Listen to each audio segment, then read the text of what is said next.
आता म्हणतात की मुलं आत्ताची फार वळवळी आहेत हम्म. आणि मग डायरेक्ट लेबलिंग की हो. हायपर ॲक्टिव्ह आहे, ADHD आहे. हो. हे खूप नंतरची गोष्ट आहे. त्याच्यामुळे तुम्ही त्यांचं किती पाणी पितात, तुम्ही त्यांना किती मॉनिटरिंग केलं पाहिजे. काय खाऊ घालतात, हम्म. भाज्यांचं प्रमाण किती आहे, हम्म. डाळ भात किती आहे, इतर किती आहे, किंवा तुमचं जंक फूड किती आहे. जंक फूडमध्ये मॅक्झिमम वेळाला साखर जास्त असते, त्याच्यामुळे एनर्जी त्यांची खूप क्रिएट होते. हम्म. हम्म. प्रिझर्वेटिव्ह असतात आणि जंक फूड तुम्ही एकदा खाऊन थांबू शकत नाही. मी जर आता सपोज हम्म. तुम्हाला एखादं वेफर्सचं पॅकेट दिलं आणि सांगितलं एकच वेफर्स उचला, हम्म. बाकीचं समोर बघायचं पण हात नाही लावायचा, शक्य हम्म. होत नाही. नाही होत.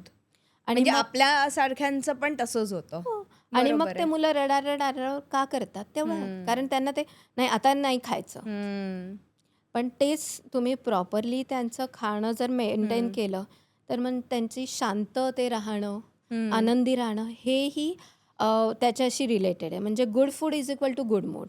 हम्म. म्हणजे बऱ्याच वेळेला जेव्हा माझ्याकडे पालक येतात की ऐकत नाही, रडारड हम्म. करतो, हम्म. चिडचिड करतो, हम्म. तेव्हा बऱ्याच वेळ त्याचं खाणं, त्याची झोप आणि त्याचं खेळणं हम्म. हे जेव्हा प्रॉपर असेल, त्यात थोडेफार चेंज केले की मूल व्यवस्थित सेटल होतं. हम्म.